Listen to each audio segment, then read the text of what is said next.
उत्तानपाद जो था वो सुरुचि से ज्यादा प्रेम करता था। नई रानी जो आई है, पुरानी वाली रानी सुनीति को तो उसने दासी की तरह अलग कर दिया। टाइम टेबल से भोजन भी नहीं देता है, उल्टा सीधा खाना पहुंचाता है। यानी सुरुचि जो सुनीति जो थी ध्रुव की माँ, उसकी बेकदर कर दी। लेकिन परमात्मा जब जिसका हाथ पकड़ लेता है तो कहां से कहां पहुंच जाता है। आज उसी जो है ध्रुव की इच्छा हुई कि मैं पिता की गोद में जाके बैठूं, लेकिन सुरुचि ने फटकार दी और हाथ पकड़ के खींच दिया कि यहाँ बैठना चाहता है तो जंगल में जाके भगवान का भजन कर, भगवान तेरी तपस्या से प्रसन्न होके आ जाएं और कहें मांग ले बर, तो मांग लेना अगला जन्म मेरी कोख से हो। जब तू मेरी कोख से जन्म लेगा तो तू यहाँ बैठने का अधिकारी है। सौतेली माँ के आघात रूपी वचन सुने ध्रुव जी चल पड़े, अपनी माँ से आज्ञा ली। लेकिन माँ सुनीति ने संस्कार दिए।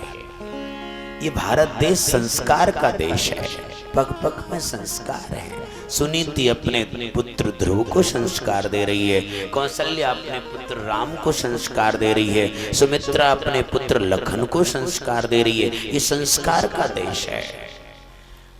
बच्चे की पहली पाठशाला माँ है। माँ बच्चे को जो बनाना चाहे वही बन सकता है। इसलिए संस्कार दो, संस्कार दे रही है। ये नहीं कहा कि वो कौन होती है मेरे पुत्र को वनवास देने वाली, जंगल में भेजने वाली, आधो ले लूंगी आधो, चाहे कोर्ट तक लड़ना पड़े। आखिर तो पत्नी थी ना। और इधर देखिए कैकेयी राम को वनवास दे रही है और कौशल्या की जगह पे आज की महिला होती तो क्या कहती? बोलो, वो कौन होती है मेरे पुत्र को वनवास देने वाली, 30 हिस्सा ले लूंगी। महाराज दशरथ की 3 थी, कहती कि नहीं कहती? लेकिन संस्कार, जाओ ना बेटा वो भी तेरी माँ है। सुनीति भी कह रही है जाओ ना बेटा वो भी तेरी माँ है। मौसी, मौसी माने मासी, यानी माँ जैसी, वो भी तेरी माँ है। संस्कार।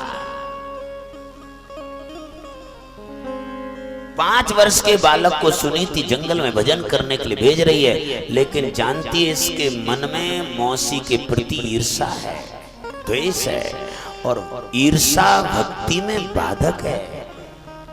इसलिए कहा बेटा जंगल में भजन करने जा तो रहा है, मौसी से प्रणाम करके आशीर्वाद लेके जाना। संस्कार। लेकिन भले ही दासी की तरह रखा, खाना भी ध्रुव को टाइम पे नहीं मिला, लेकिन सबको प्रणाम करके चले। संत नारद मिल गए, नारद जी ने गुरु मंत्र दिया। नारद जी को गुरु बना करके उनसे मंत्र लिया, 12 अक्षर मंत्र लिया। इस मंत्र का जाप किया, भगवान मिले और भगवान आकर के तुरंत यहाँ पर उसको गोद में बिठा लिया और लाड प्यार किया और कहा बेटा आज तेरी जो इच्छा हो सो मांग ले। ध्रुव की आंखों में आंसू आ गए। जिस पिता ने मुझे जन्म दिया उस पिता ने आज तक मुझे प्यार से बेटा नहीं कहा, लेकिन आज परम पिता मुझे बेटा कह रहा है। और क्या चाहिए? कुछ नहीं मांगा। भगवान ने उसको जो है कहा तो रोटियों के लिए टाइम पे नहीं मिलती थी, दासी का पुत्र की तरह उसको रखा गया। और आज भगवान की कृपा हुई तो आज आसमान में ध्रुव तारे के रूप में चमक रहा है, जिसके आज हम लोग दर्शन करते हैं। भगवान की कृपा हुई, भजन से ही संभव है। अपने आप कुछ बनने की कोशिश मत करो, वो बनाए तो बनो। कहा तो रोटियां भी टाइम पे ढंग से नहीं मिलती थी और आज उसने बनाया तो आज आसमान में वही ध्रुव चमक रहा है जिसके हम लोग दर्शन कर रहे हैं।